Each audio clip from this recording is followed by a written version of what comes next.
but because all those problems are basically originated by fear, you see. And so that, and fear and greed, sort of power game. And power game, originates from fear again, So the thing is that if with this peace thing, if we sort of dispense with fear now, then everything will start to happen. One question was asked as well, that why didn't we use the whatever amount of money it was for the posters to feed somebody? There's a problem, and there's two ways of looking at it. You either cure cancer or you prevent it. We're on the prevention kick. Let's say we're researching for peace for this generation, we hope, and at worst, next generation. And we'd like to be able to cure the cancer at the same time, but we can't do it all. And that's why we need all of you to be able to do all of it all at once.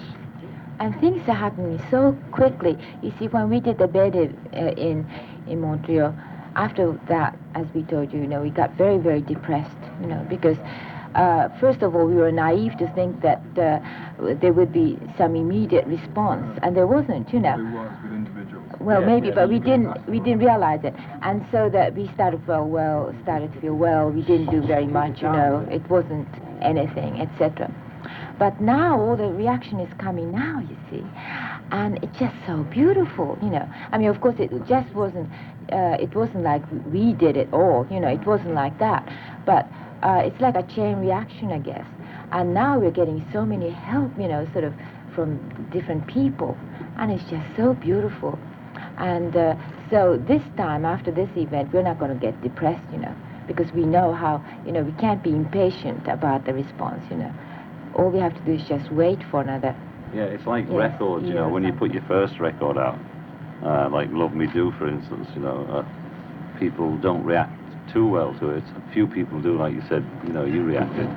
So like the Bedding was our first record, and when we threw the MBE in just a few months back, a lot of people wrote saying, now I dig the Bedding, now I understand the Bedding.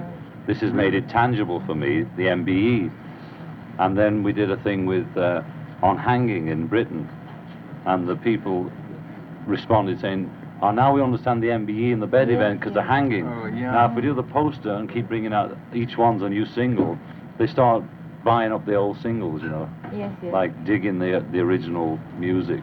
Yes. And the original music was the bed in. Yes. And so each time we do something, we gather momentum, Because these events that we are doing are just like a series of records that we made, Yeah, right. So that's what it is.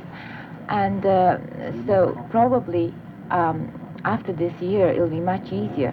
You see, even when we did a bedding, people said, well, aren't you optimistic, Well, what are you going to do? How long is it going to take? So we said, well, about 2 years, And they said, oh, no, that, never, But the thing is, it is getting to be that. It's so rapid, It's Yes, really, it's amazing. Yeah, it's like, really rolling. I keep relating it to the Beatles making it.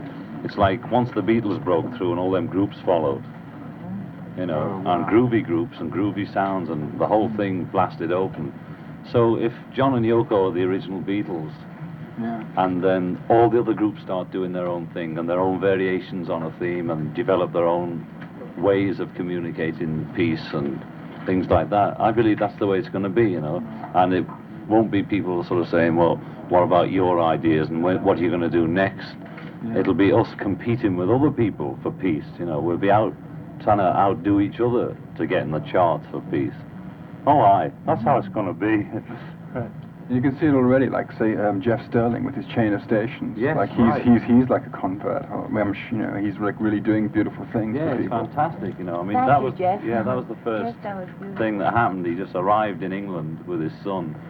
I said, oh, you sang Come Together over me, so here I am. I said, what? Where? So, and that was great. And he said, my stations are available.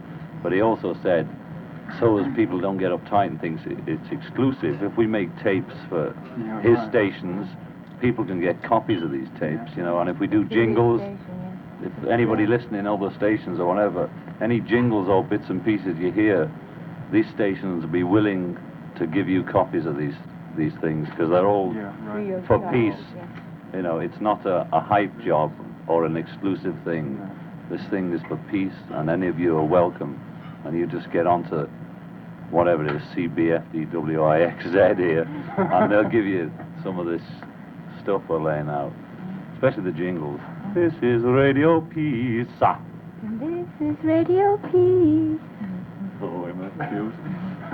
Because by just repeating the word peace, like every time perhaps someone hears it for like, maybe in the first 99 times they hear it, they say, oh no, not that again. Maybe the 100th time that they'll think about it, perhaps. Well, that's how you sell soft drinks and cars and radio station. I mean, if promotion didn't work, why do they have these radio identifications every 10 minutes, you know? All we're trying to do is get peace identifications on as much and get people just aware of an alternative to war. And all that hype about we have to have war, otherwise we'd all be out of work, is a hype, you know, and the older generation are programmed to believe that. And that's where we must break through to them. And Dick Gregory had a beautiful idea, and we were all screaming, laughing when he told us about it, but it's a funky idea. You have one nation or state making balloons, and the other nation or state bursts them. That's exactly the same as war. It keeps everybody busy, and nobody gets killed. Because you might as well make balloons and burst them as people. Like, it sounds funny, and it is, but at the same time, it's also very, very practical for those people who think that this has to happen. Like, it's not a joke at all. You can easily find work. There's enough brains around. There's just a hype, you know. It's government hype. Don't believe it. You know. War isn't necessary to keep the whole ball game running at all, you know. There's enough brains in the establishment and out of it to conceive of other ways of earning money. And the other hype about not enough food is another hype. There's plenty of food, and there's plenty of ways of distributing it. It's just not convenient for the business people to allow the food to get round. But believe me, there's over much food in everybody's household, and there shouldn't be anybody starving in Montreal or Toronto or London or any of these Western fat societies. You know, it's a shame on everybody that's stuffing themselves. And it's no good giving turkeys to people at Christmas. Some people don't like turkeys. And anyway, they should be available year in and year out. Not just sending in Christmas and sort of relieving your conscience or whatever, you know. Yeah, there's a little silence now while we're stumped, you see. Are we on live? Yeah, we're on live.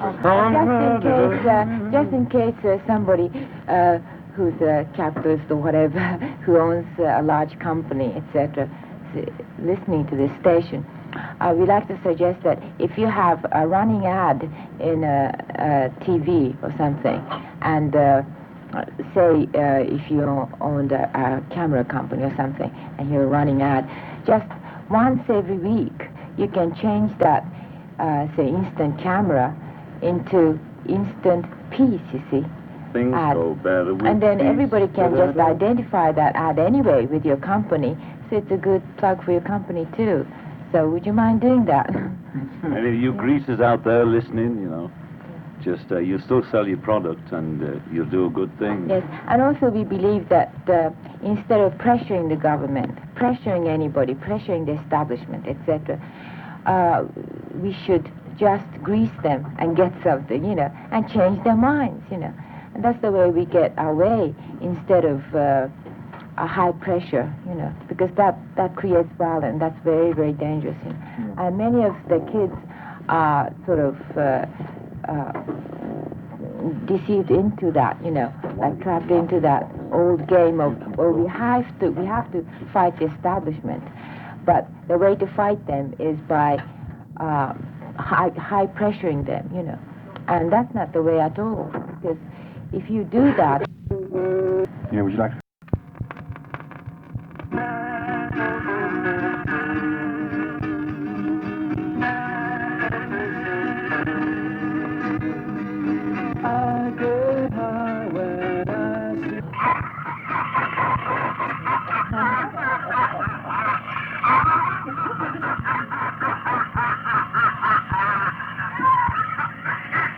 You hear that? You see, that's where... Oh!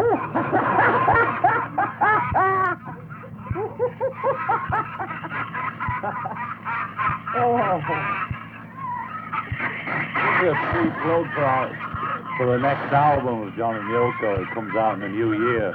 Yes. On one side's all Latin, 8 tracks of howling Latin. So we're already plugging it. Merry Christmas, everybody. Yeah, I was just going to, a thing which came up. Yeah, a thing which came up like in the press conference about people's reactions to you and what you're doing in Canada as opposed to the rest of the world. You know, would you like to perhaps sort of elaborate a bit on this? Why Canada? Yeah, right. Because it just sort of happened. The first time we were, as everybody knows, heading for the States, something beyond our control, folks, diverted us to Montreal. And then since then, we met all these different people, and the reactions came later, as we were saying. And we got more approaches from Canada, from Jeff and from John Barron, then they want to set up the Peace Festival. And it seems that every kind of help we got came from Canada. You know, because most people are asking us to do things for them and not offering things to us. And the vibes are good. You know, that's a basic thing. And we're treated like humans by the press and the media. And they do give peace a chance, or what we say a chance. There's not too much distortion, you know, because like in Britain, the press there treat us like children, you know. You're sort of, we're not having that, you know, middle-aged Beatle lecturing us on peace. Philosophy isn't his forte and all that. You know, as if politicians and journalists had some kind of super gift from God that gave them wisdom. Right. You know, so we just are given a chance to speak here, and what we say is sort of pondered on or whatever. The reactions are just beautiful. We feel at home here. Yes, and also you see, somebody said, well, why don't you do it in England first? There's problem and all that, you know. And it's so silly. You know, the world is full of prejudice like that, and people who are trying to make peace in the world, you know, usually sort of peace movement people, have these snobbish ideas too, that they have to do it first in their country, or the immediate problem is in Biafra, etc., etc. And that's why they always sort of knock their head against the wall, you know, constantly doing that and nothing else. But we're a bit more relaxed than that. We don't feel that we have to do it anywhere necessarily. We just go where the wind goes, you know. Like everywhere is somewhere. Yes, everywhere is somewhere. And Canada is great, you know. The fact that they just asked us is good enough, you know. And we start there instead of thinking, well, Canada, well, aren't we supposed to start somewhere in the center like United States and all that idea? I mean, what is center anyway? Everywhere is center. Well, we started off with that, didn't we? We were heading for the States originally, but Canada taught us that. Yes, yes. Or whatever's going on taught us that. I think it was great, you know. It was really strange, because if we were able to get into the United States then, this would never have happened, you know. And something just brought us to Montreal. It was just beautiful, you know. And the only way we can describe it is like it was somebody up there did it, you know.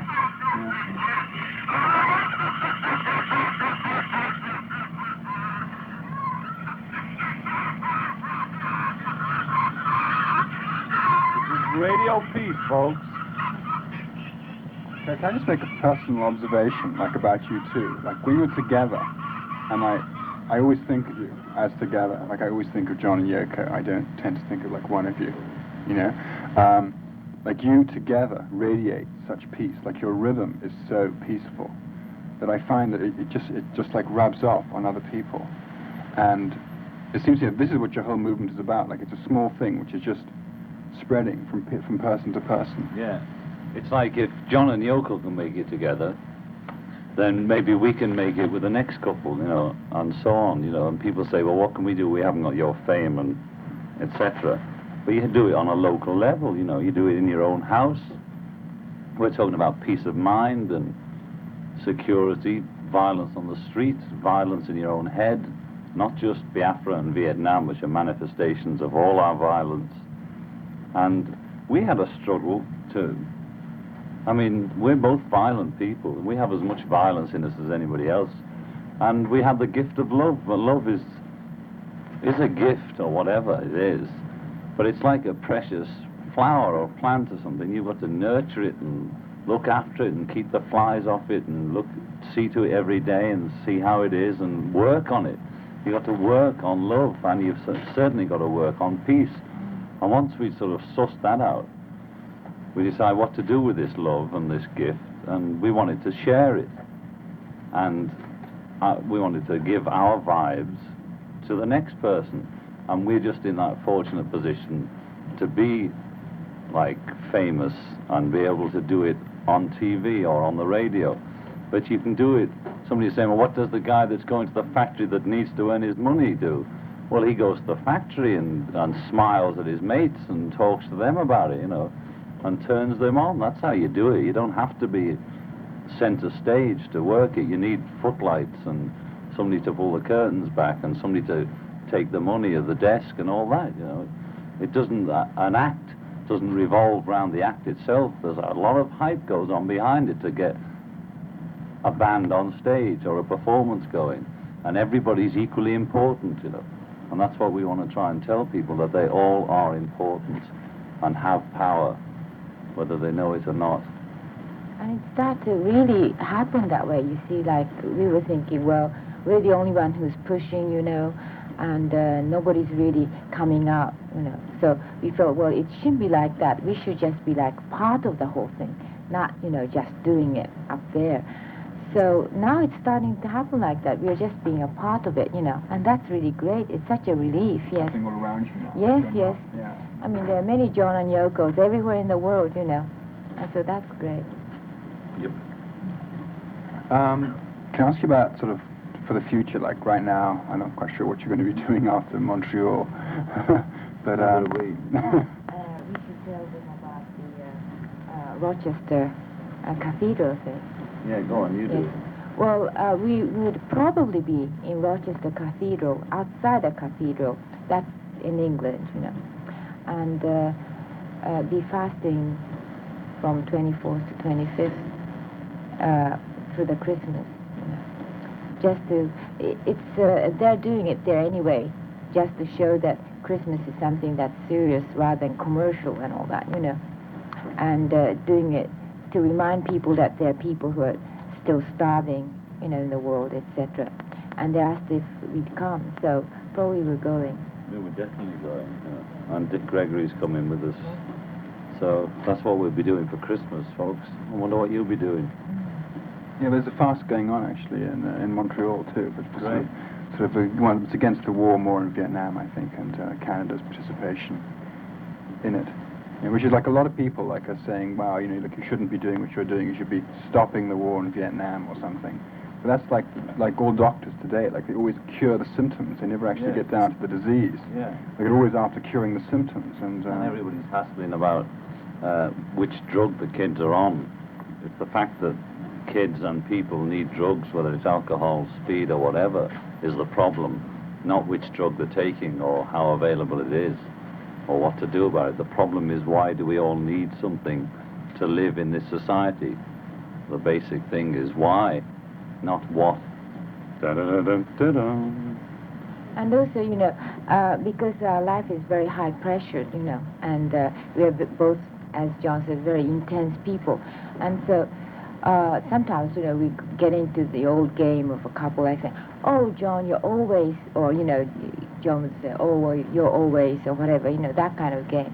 But, you know, the thing is, I'm sure many people read that Games People Play, you know, that book and all that. That's really beautiful, you know. And the thing is that basically we know that we're just playing a game, you know. So that way everything goes well. I mean, plus the fact that we have love, you know, that helps, of course. But I just want, you know, people not to panic like, well, they must have something miraculously different, you know, that it's not that, it's just working out, you know. and faith. Yes, yes. Yes. Okay, one last question. What do you think about the ecological situation of the world today? The chemicals and things like that. Well, we think it's insanity, you know, and we personally have a very strict diet called macrobiotic, which makes you high as a kite, folks, and no paranoia, and we're very little. And the whole diet is based around not eating food with any kind of artificial colouring, chemical or anything in. And until the people who put the chemicals into all our food and water change their minds, or we make it so they have to, the thing is to read everything you eat. Just read every packet and see how much dope they're putting in there. They're talking about drug problem. You want to see what you're eating every morning. Just every packet's full of government-sponsored chemical, colouring, everything's grown with drugs. So that on this Peace Festival, we're going to probably serve macrobiotic food as well, aren't we? Yeah. Well, I mean, we'll let them have other food as well, but we'll have some macrobiotic food there for people to try it, because it's another thing where you have to start with your own diet. It's all right to shake your fist at the Dow Chemicals or whoever it is that's putting all the crap in the water, but you have to do it yourself at home. You can get food. If you take as much trouble over your food as you do over your clothes, then you can find out where you can buy food that hasn't been touched by chemical. And then it's like having a car and putting the worst kind of petrol in, or trying to run it on sort of Vaseline. It doesn't run too well, and if you really get your machine ticking over with the right food, it really outpaces anything around. And if that kind of food start to sell more, naturally they're going to produce more of that kind of food, So it's not that difficult. Then probably the whole capitalist, the food organization would just suddenly change into Whole Foods organization or something, don't you think? Yeah, I mean, there's enough rice, brown rice for everyone, and you can really groove on brown rice. It's up to every individual, of course, to find his own diet. Yeah, and to start something himself. Like, I know I'm guilty. I mean, I sit back and I complain about something and I wait for somebody else to do something about it. And it can't happen. Like, no matter how insignificant I think you feel your contribution is going to be, like, you must start with yourself. Like, anything you complain about, start doing something yourself. Like, this is what I'm just beginning to wake up to. Like, I've complained a long time, about... That's what it's all about. That's why we say the war is over if you want it. It only will be over, the violence and the terror will only ever be over if everybody wants it, or the majority of people want it. The silent majority better